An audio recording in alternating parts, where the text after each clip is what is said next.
Welcome everyone to reinforcement learning, and now we're going to see how to learn in very large state action spaces. And one example for a very large state space is the Pac-Man computer game, where the goal is to move your Pac-Man through this grid and eat as much as possible without getting hit by a ghost. Now, the action space is quite easy to handle in this Pac-Man game because Pac-Man can only go north, south, east and west. The state, however, is a little bit more complicated because the Markov decision process here defines the state as the entire game configuration after a full ply. And what does this mean? This means that we have to see for each of the fields 5 binary flags. That means we need to ask whether Pac-Man is on a field or no, so yes or no, whether a ghost is on a field, yes or no, whether food is on the field, a power pill or a wall. And on top of that, there is also the feature that ghosts can get scared for a while, and so there's a timer counting up to 40 integer values, so from 0 to 39, and in that time the ghost is scared and Pac-Man can eat it. So we have in total then 2 to the power of 5, so that's the 5 binary flags, times 40 integers for the scary ghost, the scared ghost. So that makes 1280 states per field, which already is a lot, but we have more than one field. So how many fields does this standard Pac-Man game have? The maze has 20 times 11, so 220 fields. And so one state is 1 out of 220 times 1280, which is more than 280,000 configurations. Not all of them are possible because Pac-Man can be only in one field at a time, but this is still a very large state space. Now, each board configuration is a separate state with separate Q values. And so if there are some Q values that are basically giving the same information, then we should make use of this. But so far with standard Q learning, Pac-Man has no way of generalizing that running into a ghost is bad regardless where it is. So let's take a look at deep Q networks where we can make use actually of this information. So if we want to approximate a value function or a Q function, we can do that using a linear approximation, or we can use a neural network, which is a nonlinear approximation. And if we use a neural network, then we have a deep Q network. Now, if we define the state as a vector of features x, then we can write the linear approximation as this linear combination of the features and some parameters, the weights w here, to get an estimate of the Q function as a function of the state and action pair. For a nonlinear approximation, if we, for example, take a neural network, then we can even approximate nonlinear Q functions. Now, with this, we can actually do a different way of Q learning than we knew before. So what we had before was we minimized the squared, we had a value, a Q value estimate, and then we had a target. This is the temporal difference target here. So we have an immediate reward and the discounted maximum of the future Q values. And so we compared these two, and from this we calculated then our revised estimate of the Q value. Now, we can also do this a little bit differently. So we write up an error function here. That is a function of weights, W. And this has the estimate of the Q value. And we calculate here the error, the distance to the temporal difference target, which is here this expression. So we take the TD error and we square it, and then we multiply it by 1/2, because then if we take the gradient, this 1/2 nicely vanishes. And if we minimize this error, the squared error, then this is called gradient Q-learning. So a problem is that this W appears here at the Q value estimate and also in the TD target. And so because this is going to be a problem, we're going to fix the W's, the weights, at the TD target for now. So how do we do the gradient Q-learning? We just calculate the gradient. So we take the first the derivative of the error function with respect to the vector of weights, and that's basically the gradient times the TD error that we can take here. Now this is a simple algorithm that starts with initializing the weights W uniformly and at random in the interval of -1 and 1. Then we observe the current state S and we loop. First we select actions and then execute them. We get an immediate reward that we observe and also a new state that we observe as prime.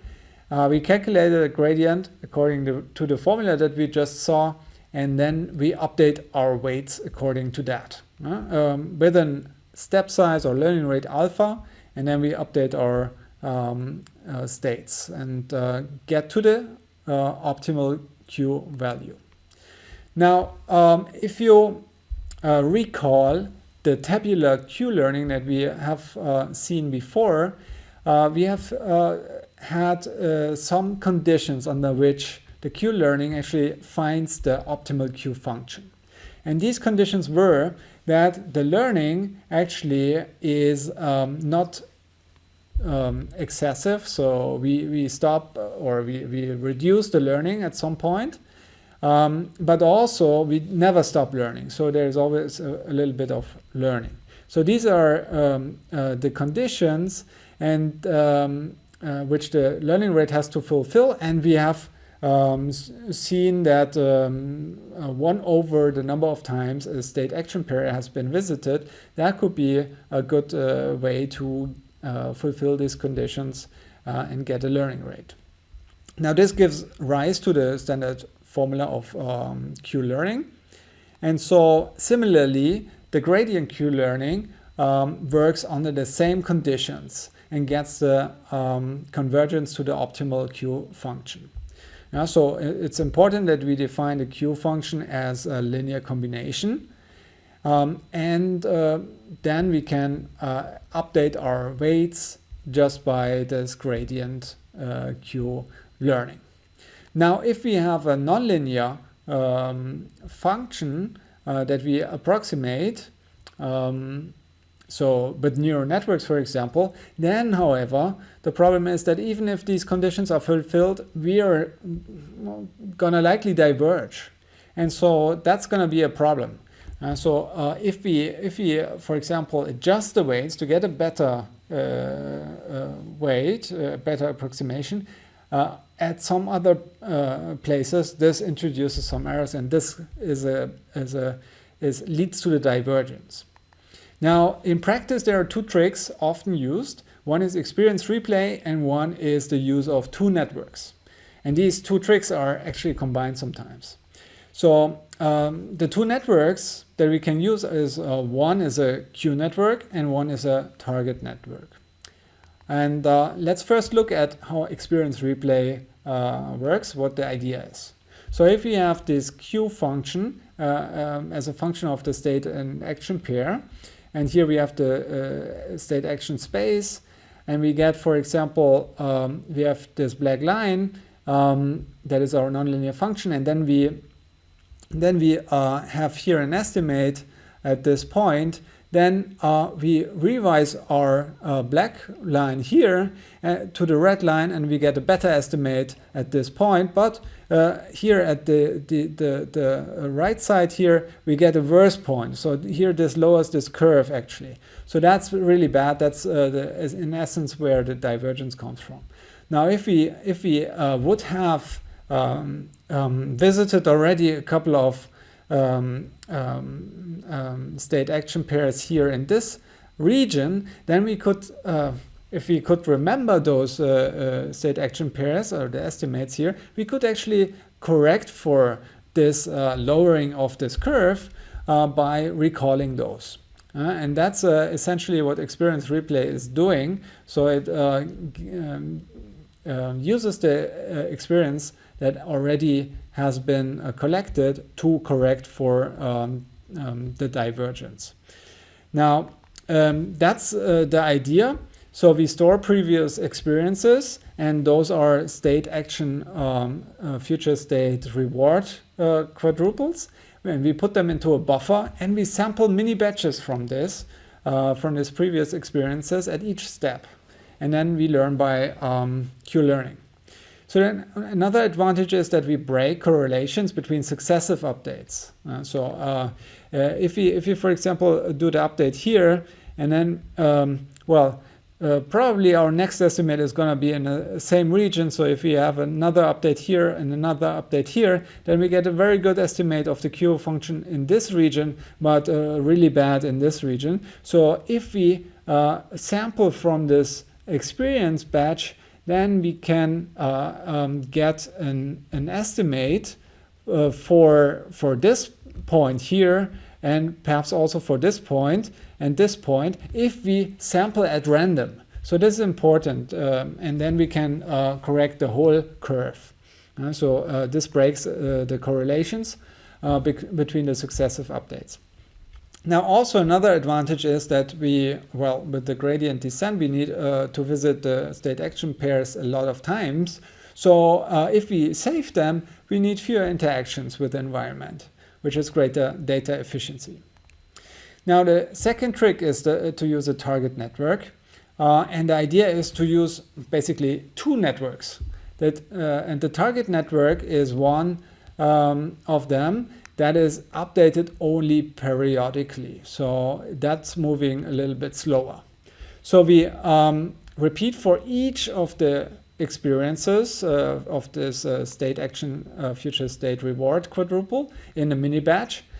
So we repeat updating our weights here, and we basically have a fixed target network for now that we only change periodically, and so this mitigates divergence.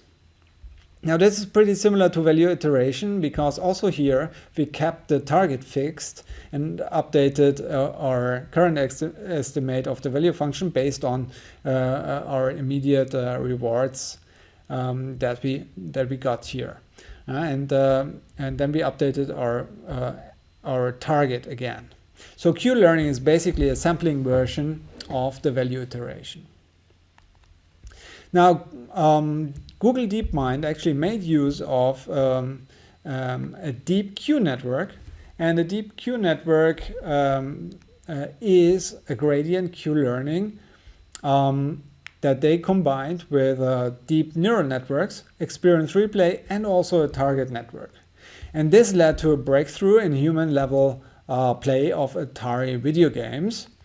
And the algorithm is as follows. So we initialize the weights W and also the weights W bar to the same thing, perhaps at random in the interval of -1 and 1. We observe the current states, and then we loop the following. We select an action A, execute it, receive an immediate reward, and observe the new state. And now comes the experience buffer into play. So we add this experience that we just had, the quadruple, to the experience buffer, and we update our Q function by sampling a mini batch from that buffer. So we sample a couple of experiences, and for each of the experiences we calculate the gradient, and then we update our weights with a fixed W bar. And then we update the state, and every C steps actually we then will update also the target. So that's how the deep Q network works. Now, if you want to see the deep Q networks in practice at work, you can check out here how they could be designed. So here we have a screen of a computer where we take all those pixels using a convolutional layer and then a rectified linear unit, then another convolutional layer and a rectified linear unit. Then we have a fully connected layer and a rectified linear unit, and then we go to the outputs, which are just possible actions here that we can use in this using this joystick. And if we do that, we can actually run a computer agent, a deep Q learning agent that can play computer games.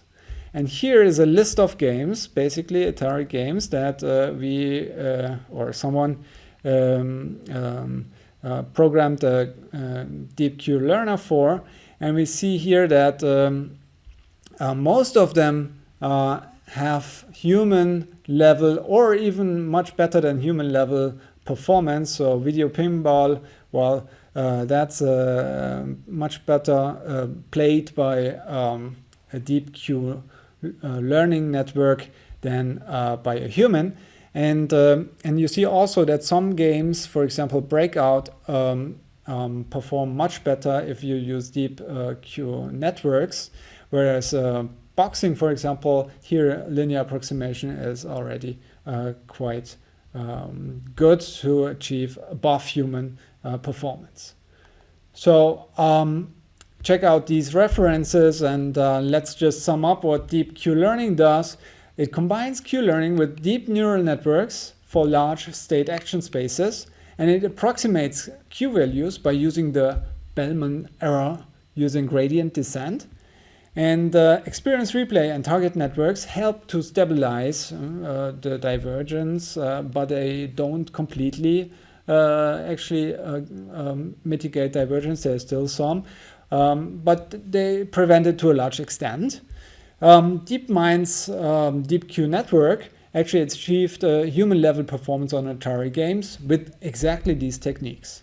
Thanks for watching.